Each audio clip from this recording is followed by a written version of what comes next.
King said he informed Ventura police of Alsip's statement on June 6, 1980.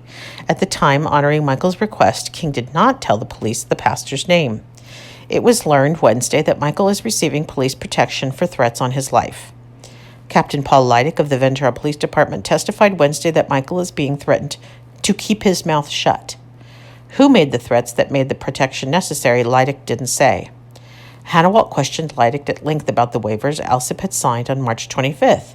Hanawalt called Michael's disclosures a total violation of the priest-penitent privilege. 2 days later, Alsip tried to revoke the waiver. Alsip apparently made the disclosures after he and his wife, Mary, had a counseling session with Michael.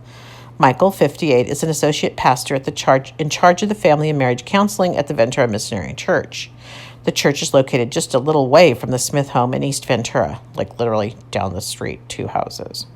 Alsip is appearing in court attired in a suit, unusual for a preliminary hearing for a defendant in custody. There was a short delay in the start of the hearing Wednesday while he changed clothes. He had been sent to court by the sheriff in jail garb. It doesn't say garb like that, but I love saying the word garb. Members of Alsip's family and friends occupied seats in the front row of Judge Clarke's courtroom. They included his father and mother, who have come from New Mexico to attend the trial. Judge Clarke mounts the bench on crutches since a skiing accident early this year in which he broke his leg. Hanawalt told the court that Michael, under the guise of a counselor, was a police operative gathering evidence. Leidick testified that Alsip's former attorney, Paul Clinton, advised Alsip 3 times that he did not have to sign a waiver, that the information he imparted to Reverend Michael was privileged and he did not have to be disclosed. He said Alsip replied that, "I don't have any problem signing the waiver." Okay, so now on the 23rd, that was the 22nd. On the 23rd, the headline is Minister Can Tell All in the Smith case, the judge says. Municipal Court Judge Bruce Clarke ruled this morning, so they had the arguments yesterday, which I just read. The Municipal Court Judge Bruce Clarke ruled this morning that Reverend Donald Michael may testify concerning alleged admissions made to him by Joseph Alsip Jr. Michael, an associate pastor and marriage counselor at the Ventura Missionary Church, reportedly received what had been described as Alsip's confession to the killings of Lyman and Charlene Smith. Defense attorney Richard Hanawalt, representing Alsip, had sought to block Michael's testimony, claiming it was a violation of the clergyman-penitent privilege. I just do wonder at some point if it could be a clergy woman, but I'm a feminist. Michael received the alleged admission from Alsip when the two were alone after a counseling session in church. Hanawalt contends that his client was coerced into signing the waiver, which allowed Michael to tell police what he had heard. Clarke, however, said, "I am satisfied Mr. Alsip waived his privilege on March 25th, 1981, and that he was not coerced." Clarke noted, that's the judge, right? The judge noted that Alsip was represented at the time by an attorney, Paul Clinton, and 3 times Clinton told him he did not have to sign the waiver. Clarke also ruled that the fact that Alsip had been hypnotized at one point was not relevant to the question of whether the statement should be admitted. Whoa, so the judge is saying being hypnotized is not a factor. On Thursday, prosecutor Pete Casoris produced a surprise witness at the hearing. We need music. Dun, dun, dun. The surprise witness was Roosevelt Carlton McCowan, 40, Oxnard, a jail cellmate of Alsip's. McCowan testified that Alsip had told him that morning in jail that the only thing he was worried about concerning the hearing was a confession he had made to a minister. He had confessed to the minister, but he didn't think the minister should reveal his confession. The confession was to a killing or killings, McCowan said. It was supposed to have been a business partner of his. They couldn't come to no type of agreement. Did he say what kind of a weapon was used, Casoris asked. It was some type of club, not the police type club, McCowan replied. McCowan said he used his last dime to make a collect call to Detective Jamie Skeeters at the Oxnard. Sorry, I'm laughing. My head just heard he used his last dime. For those of you who are not 800 years old like the rest of us, it used to cost a dime to make a phone call. It may have even been less before I was around. But I'm laughing because you would literally put a dime in a payphone and then you could make a local call. And that was a big deal. And so your parents would always send you out of the house and made sure you were carrying dimes if you were a girl so you could call, get help if you needed it. There you go. How's that for some vintage history for you? Okay. McCowans said he used his last dime to make a collect call to Detective. By the way, a collect call meant that you were reversing the charges. So you had to use the dime to get the dial tone to work. So you could dial. Dial tone is a sound your phone made before you called, which we don't have on cell phones. So you'd get dial tone, and then you would make a collect call saying, I want to call this person, but the person had to accept the charges. In my house, you were not allowed to make collect calls unless you were on your deathbed because they were very, very expensive. Now we've got, I'm like, you're welcome to your history lesson. All right, I'll do this again now without laughing. McCowans said he used his last dime to make a collect call to Detective Jamie Skeeters at the Oxnard Police Department to give him that information. He wasn't trying to get his own sentence reduced, he said, adding he just called Skeeters because I thought he might want to know. It turns out he has Skeeters' extension at police headquarters committed to memory. You gotta love that this guy's name is Skeeters, right? Skeeters called the district attorney's investigator, which resulted in McCowie's speedy production in court. On cross-examination, Hannawalt brought out that both Alsip and McCowan are regulars in a daily jail pinochle game. He also dwelt on McCowan's extensive record in jail and prison. McCowan said Alsip, I'm sorry, I'm just now hearing that I said the word pinochle, and you all might not know what pinochle is either. That's a card game. I've never played it. People play it. I think you gamble during it. I don't know. We're going to need more old people than me to answer that question. Google it is what they say. Google it.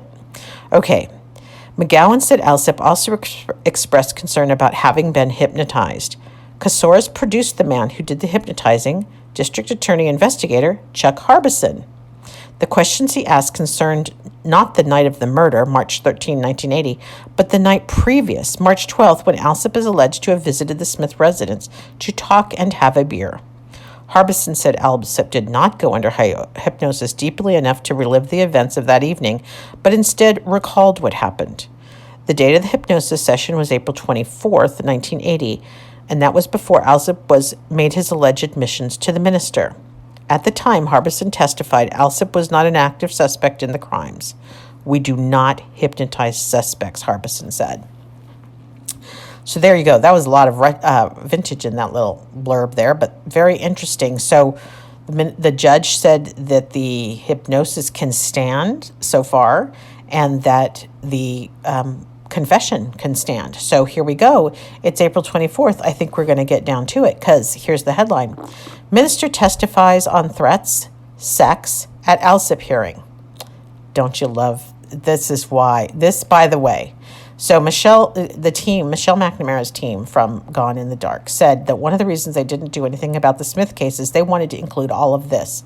With a headline like Minister testifies on threats, sex at Alsip hearing, you got to figure out that's why people wanted to report on this because, good Lord, there's not only was all my dad's business dealings salacious as hell, but here we go. So I don't remember this article. Let's go find out what's in here. The Reverend Donald Michael testified Friday that Joseph Alsip told him that he and Charlene Smith, one of the two persons Alsip is accused of killing, were lovers. It was her dying screams echoing in his head that caused him to come seeking help, Michael said. Mrs. Smith and her husband Lyman, a prominent Ventura lawyer, were bludgeoned to death in their bed on the night of March 13, 1980, then trussed up after death. Their bodies were found 3 days later. Michael finally got to tell his story in Ventura County Municipal Court Friday after Judge Bruce Clarke cleared away a thicket of legal objections raised by the defense counsel Richard Hannawalt. Most had to do with the normally confidential relationship between a clergyman and a penitent. Hannawalt has taken the position that the alleged confession was a figment of Michael's imagination. On cross-examination, he sought to destroy the pastor's credibility as a witness. The hearing, which will continue next week, is to decide if there is sufficient evidence to hold Alsip for trial. The trial in which Deputy District Attorney Pete Casares is expected to seek the death penalty. Michael, an ordained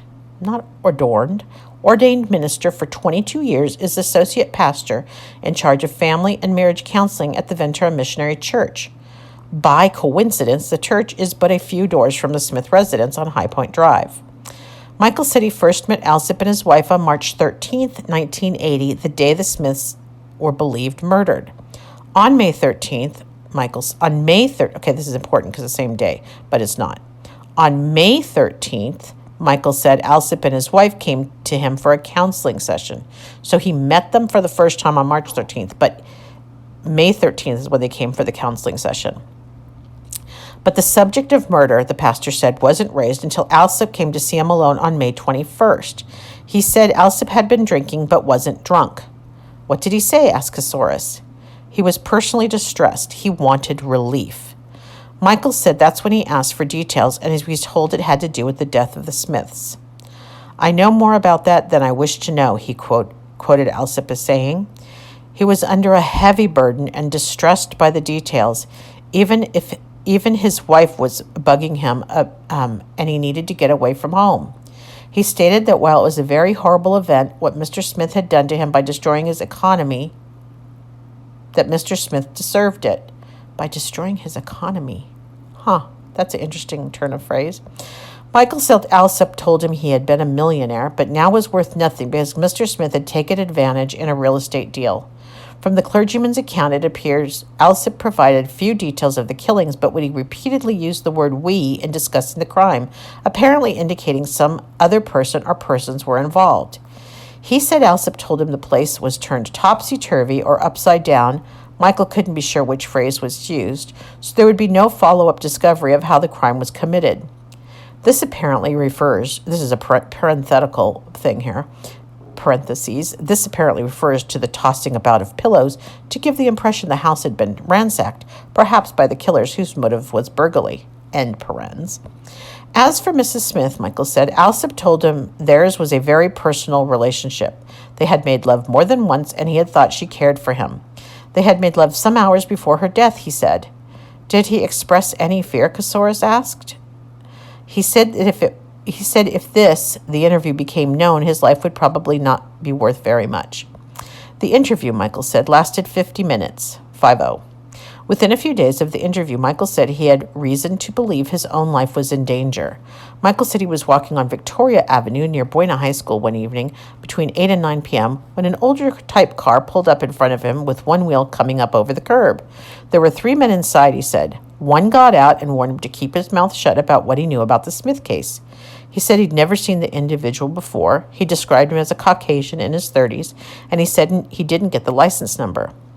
There were other incidents. Once when he and his wife were walking near their home with a man with a withering arm came over a stone wall and muttered something unintelligible.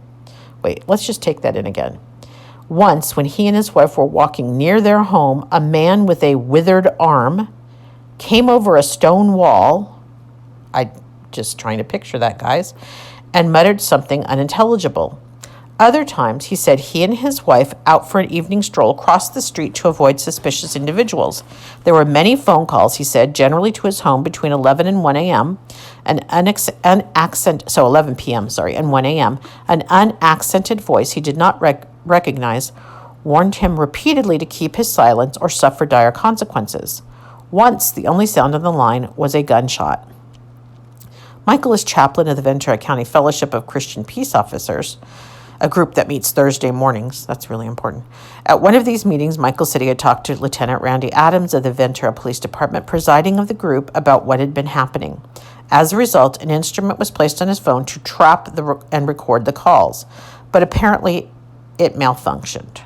He also told Adams of the then confidential admissions he had received from Alsip, but without revealing a name. In March of this year, Police Captain Paul Leidick showed him a written waiver from Alsip to disclose what had been said at the May 21st session. He asked Michael to give a similar waiver. After talking to leaders of his church and obtaining their consent, he did so. In allowing Michael to testify, Judge Clarke found both waivers were valid. In cross-examination, Hannawalt asked the pastor, You feel comforted in this presence of the persons in uniform, don't you? Casares' objection cut off an answer. Okay, that was really an important question. Hannawalt said, You feel comforted in the presence of persons in uniform, don't you? The prosecution, Pete Casares' objection cut off an answer. Hannawalt told Clarke that he is prepared to prove that in other communities in which Michael has lived, he has asked for police protection. In his zeal to impose right over wrong, Don Michael will take small bits of information and blow them up into what he would like it to be, Hannawalt said. Psychologically, he requires symbol of authority to maintain emotional stability, he said. Hannah Walt questioned Michael closely about the alleged threats, both from persons on the street and over the phone. After Hannah Walt told the court, "We are talking here about a pathological case of paranoia," the judge called a halt. He took both attorneys in chambers for what proved to be a lengthy conference. When the case resumed in open court, the judge announced he had directed Hannah Walt to submit legal points and authorities in writing to show that the lines of questioning he had pursued are both admissible and relevant. He is to present them before the hearing resumes at 9:30 a.m. on Monday. Okay, so let's fast forward to Monday, because that's where we go next. I'm pretty sure this is Monday. I could go check on a calendar, but this is Greg Zaroya again. Alsip lawyer attacks minister's credibility. So I think this is where we dive into what the heck's been going, what these credibility questions are about, and what we really have here. This should be interesting. The defense attorney for murder suspect Joseph Alsip Jr. contended in a court document filed today that the prosecution's key witness, a Ventura minister, suffers from a mental disorder and cannot be believed. The testimony of the Reverend Don Michael, an associate pastor at Ventura Missionary Church, is considered crucial to the prosecution's case against Alsip, who is accused of killing Lyman and Charlene. Michael has testified about an alleged admission to the crime made to him by Alsip months after the March 1980 slayings. Defense attorney Richard Hannawalt hoped to question Michael today about the minister's past involvement with the police, the manner in which his involvement plays into Michael's alleged desire for bolstering his ego, and how, ultimately, it warps or alters Michael's memory. Hannawalt submitted legal arguments supporting his demand to question Michael about these allegations, and Deputy District Attorney Pete Casors filed arguments opposing the move. You know, by the way, it's just got to suck when you're a prosecutor and suddenly it turns out that your key witness might be bonkers. All right. This morning, Municipal Court Judge Bruce Clarke, who is presiding over Alsip's preliminary hearing, now in its fourth day, discussed the matter with attorneys in his chambers for more than an hour. Clarke has not made public his ruling by late this morning when cross-examination of the minister resumed. So that's interesting. He didn't rule, but he allowed cross-examination to continue. So, okay, I'm sure they discussed it in chambers. Hannawalt, however, said in chambers, Clarke indicated he would refuse to allow questioning of some, if not all, of these allegations from Michael's past. Okay, so in chambers, Clarke did say he was going to not allow some of the questioning. So here we go. This is interesting because it sounds like Hannawalt's talking to the reporter because he's going to make sure he gets his side out there, because that's what good defense attorneys do. Let's get back to the article. Hannawalt said he might still be able to touch on the material by calling a psychiatrist, Dr. Oh, good God, look at this name. Okay, you cannot make this up, guys. This is the name, Dr. T, initial E, initial A. Yes, that spells T, but there's a period after each of those letters. And then get the last name, Von Dedenroth. Von Dedenroth.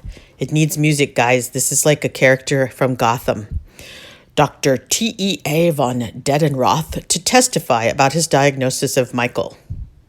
Okay, I'm just going to go out on a limb here, but if you're a medical doctor and you have to have all your letters that spell the word T in your name and then your von Dedenroth as your last name, well, you should be writing books, is all I'm going to say. Von Dedenroth has examined police and investigative reports concerning Michael and observed Michael testify last week. In his professional opinion, he has concluded that the witness suffers from a mental condition or defect, Hannawalt's documents say. Okay, so this is interesting. It's not coming up in court. This is from what Hannawalt filed. So, yes, the reporters can get their hands on it, but it doesn't mean, well, the judge has heard it. I mean, the judge is the one making the decision to see if there's enough to hold him over. So this is really messy and sensational and interesting. Here we go.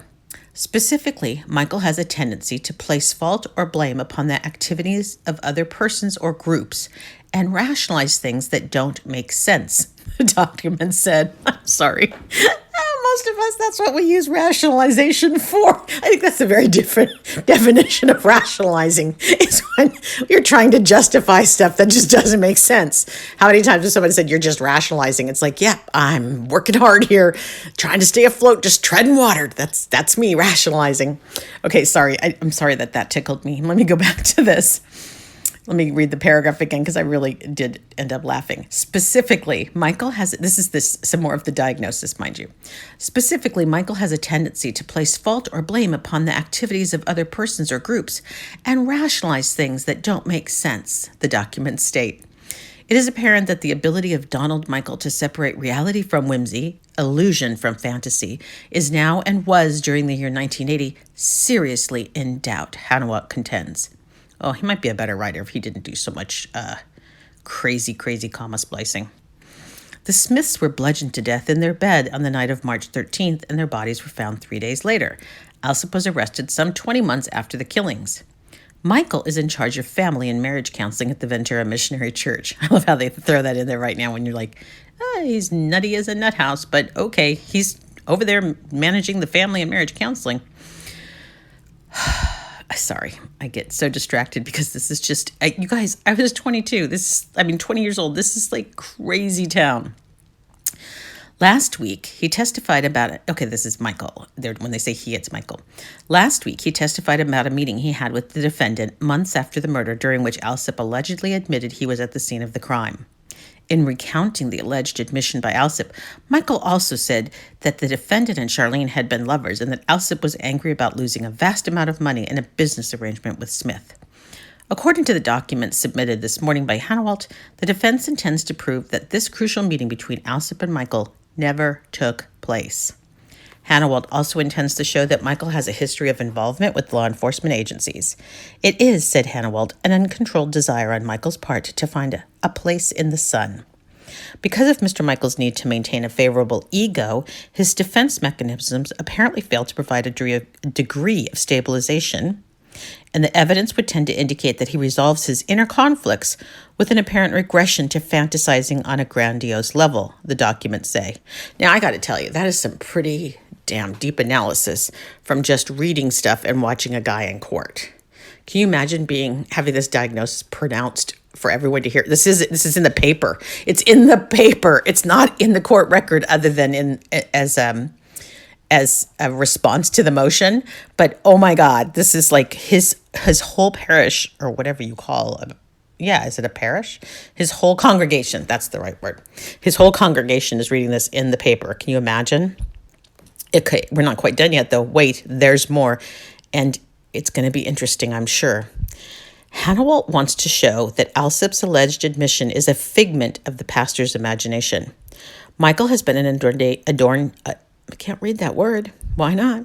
Has been an ordained minister for 22 years, and Hanawalt wanted to question him about his cooperation with law enforcement dating back to 1950.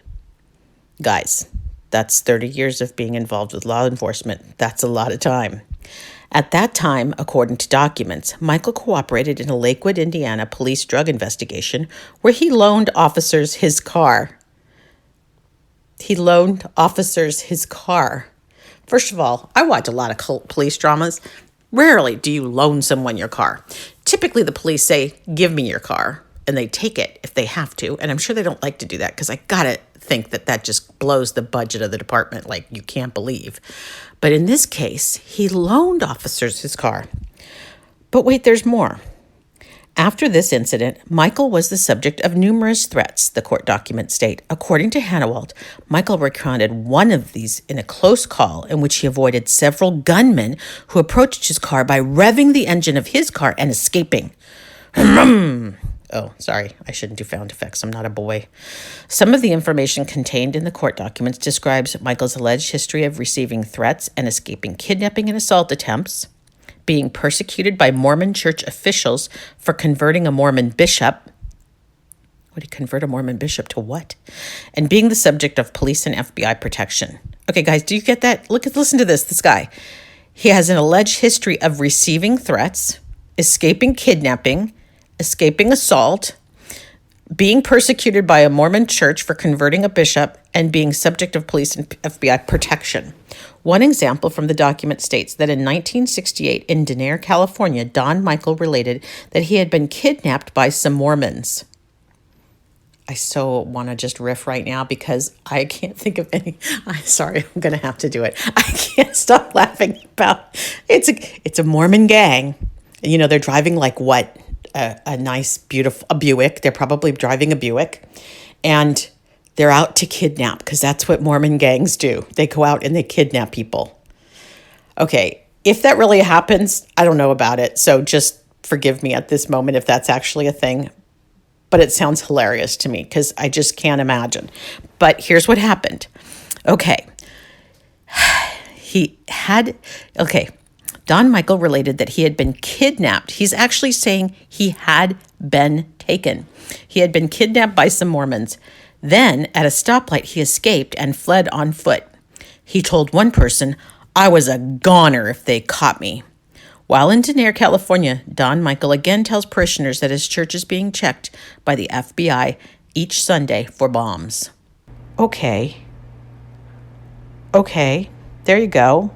So you be 22 years old and read this stuff, or 20 years old actually, and read this stuff and not go, oh my God, what is actually happening in this case? This is starting to get loopy. But let's go on to the next day, April 27th, 1982. Minister at Alsip trial gives in to ultimatum. A Ventura minister testifying in the murder trial of Joseph Alsip today revealed information sought by the defense rather than face a contempt of court citation.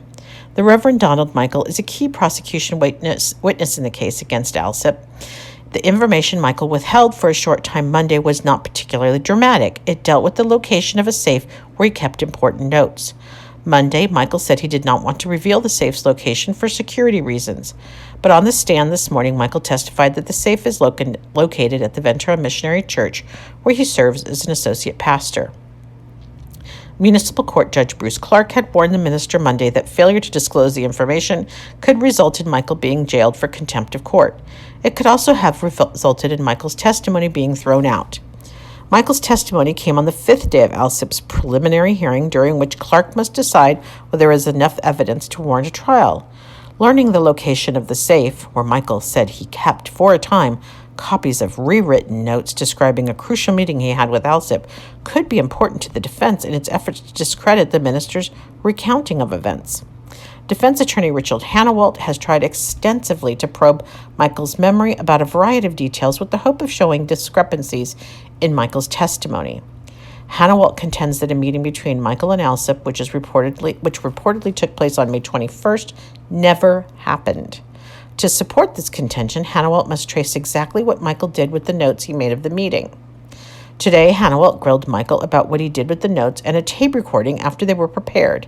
He asked the minister to draw diagrams of his office, the church, and the area where the safe was located. Michael testified that he placed his permanent notes and the tape recording in an envelope and turned them over to the then head of the Ventura Missionary Church, the Reverend Leonard DeWitt. He assumed DeWitt then placed them in the safe. Michael turned the notes over to police in March of 1981. That's like a year later. He testified Monday that he originally drew up notes immediately after the meeting with Alsip on the morning of May 21st. That's in 1980. Michael, 58, an ordained minister for 22 years, is in charge of family and marriage. I love this part. It just always gets repeated because you're like, by the way, this guy, he's in charge of marriage and family counseling over at the church. It was during a counseling session that Alsip reportedly distraught over the memory of Mrs. Smith's dying screams, allegedly admitted to being at the slaying scene that night at the Smiths, the night the Smiths were beaten to death. Smith and his wife were bludgeoned to death on March 13th. We know all this. According to Michael's version of the May 21st meeting with Alsip, the defendant also talked about his romantic involvement with Charlene and his hatred for Smith that stemmed from real estate business deals between the two men, in which Alsip reportedly lost large sums of money. Michael said that within a week or so after the meeting with Alsip, he rewrote some preliminary notes into a more permanent form, destroyed the original notes, and placed the permanent copies in a safe. By the way, y'all, if you ever have evidence, don't be destroying it. That's just not good. I don't care if you rewrite them. Always keep the old notes. These are things we learn. Don't destroy any primary sources of information. All right. Hannawalt has taken pains to undermine Michael's credibility as a witness, alleging that the minister is paranoid and has been involved or has claimed to have been involved with law enforcement in the past. Hannawalt has gone so far as to claim that Michael has a mental disorder that warps his sense of reality and is triggered by an alleged desire to bolster his ego. Judge Clarke has refused to allow Hanawalt to question Michael about any of these alleged problems or background, although the defense attorney said he might still be able to touch on the material by calling a psychiatrist. Meanwhile, a second prosecution witness, a man who has been Alsips' jail cellmate, was ordered to stand trial Monday on 5 counts of theft in cases entirely unrelated to the Alsip case. Carlton McCowan, 40, Oxnard, testified last week during the Alsip hearing that Alsip told him he was worried about a minister's testimony. He had confessed to the minister, but he didn't think the minister should reveal his confession, McCowan testified. Monday, McCowan's defense attorney requested that the bail be reduced from $5,000 to $1,000 because of the possibility McCowan might be in danger in jail because of his testimony, but presiding municipal court judge John Hunter refused to reduce bail. McCowan faces arraignment in Superior Court on May 10th. Before the Alsip hearing resumed this morning, Judge Clarke met with his attorneys in his chambers to discuss whether all the evidence submitted during the hearing, including transcripts of police interviews with Alsip and Michael's notes of his meetings with Alsip, should be made public. According to one source, Hanawalt apparently objected to any gruesome photographs of the crime scene being made available or any documents pertaining to statements or alleged statements by his client. Clarke has ordered that all the transcripts, notes, and sensitive photographs be sealed. Now, that was April 27th, but we go on because now there's another article from the, wait a minute, this is the last one we're going to do for this. But this is April 27th, this is what I have here, although it's kind of jammed up, but let's keep going. Maybe this is actually the more coverage of the actual trial, the actual hearing. So this is still Greg Zoroya again, Alsips Fingerprints in Smith home. Murder defendant Joseph Alsips Jr.'s fingerprints were found in the home of Ventura attorney Lyman Smith. The 7 prints from the middle and index finger of Alsips' left hand and both his thumbs were found on a goblet in the couple's home, Ventura police investigator Harry Scott said. The fingerprint testimony was the last of the prosecution's evidence presented at Alsips' preliminary hearing, now in its 7th day in Ventura County Municipal Court. The 34-year-old defendant, a former business partner of Smith, is charged with murdering the well-known attorney and his wife. After hearing Scott's testimony about the fingerprints, defense attorney Richard Hanawalt conceded it may be enough to have his client held over to answer at trial. I've got to admit, technically right now, a judge could easily say there is a strong suspicion his client committed the killing, said Hanawalt. But there are flaws in the fingerprint evidence, including that Alsip says that he visited the Smith residence that night before the slayings and could easily have left his fingerprints on the goblet at that time. The standard of proof at a preliminary hearing, unlike the more demanding beyond a reasonable doubt standard necessary to prove guilt in a trial, requires only that a judge have a strong suspicion a crime has been committed and that the defendant is responsible. I'm not conceding anything, Hanawalt added, saying he still intends to try to convince Judge Bruce Clarke not to hold Alsip to answer for the crimes. In addition to that task, Hanawalt will also try to persuade prosecutors that their case would not hold up in a jury trial. Nobody in his right mind is going to commit another fourth of a year in prosecution to that which cannot even convince the observers in the courtroom, said Hanawalt. His point is, nobody in his right mind is going to commit another fourth of a year in prosecution. God, why do these people speak so complicated? So basically saying it's going to be a waste of time. To back up his efforts, Hanawalt says he plans to call a minimum of 25 witnesses when his turn for a defense begins today. He told, I'm just like 25 witnesses. He told Clarke Wednesday that he thought the hearings would probably extend through Monday. Just before Scott testified, Deputy District Attorney Pete Casores called Charles Gilliard, a general contractor in Ventura, to testify Wednesday about a business split that developed between Alsip and Smith a few months before the slayings. Gilliard, a former business associate of both men who sided with Alsip when company interests shared by the partners were divided in December 1979, said that Smith and associate Bob Placencia wound up with what it proved to be the more lucrative end of the business. The breakup was largely orchestrated by Smith. Interest assumed by Gilliard, Alsip, and a fifth partner, Ed Skifstrom, eventually lost money. The evidence was designed to support Casores' contention that one motive for the slaying was Alsip's alleged anger over losing money and a suspicion that Smith cheated him. Gilliard, clearly a hostile prosecution witness, also said that the breakup among the 5 of original partners was harmonious and not the bitter dissolution the prosecution claims. His testimony followed the most controversial and crucial witness for the prosecution, a Ventura minister who said that Alsip allegedly made damning admissions about the slayings in a counseling session months after the killings. The police investigation spanned 20 months. We know all this, we already heard this. The Reverend Don Michael, an associate pastor, counseled Alsip and his wife. Alsip allegedly confided that he had been Mrs. Smith's lover, and her dying screams had forced him to seek absolution from sin. Although no details of the slayings were provided, the minister said it was clear Alsip was present when the Smiths were killed. He said Alsip repeatedly used the word "we" in describing the crime. Hanawalt says the meeting between Michael and Alsip and the alleged admissions by his clients never took place, and he plans to prove it when presenting this case. In an effort to undermine the 58-year-old minister's credibility, Hanawalt said he has gathered evidence that shows Michael has an extensive history of involvement with law enforcement, a capacity for paranoia, and a tendency to embellish facts. Hanawalt also counted among his victories during cross-examination of the minister that having forced him to admit that he lied to the police and the investigator about where he kept the notes of the meeting with Alsip. Alsip's preliminary hearing, normally a routine affair in most criminal cases that lasts a few hours at most, has drawn large crowds.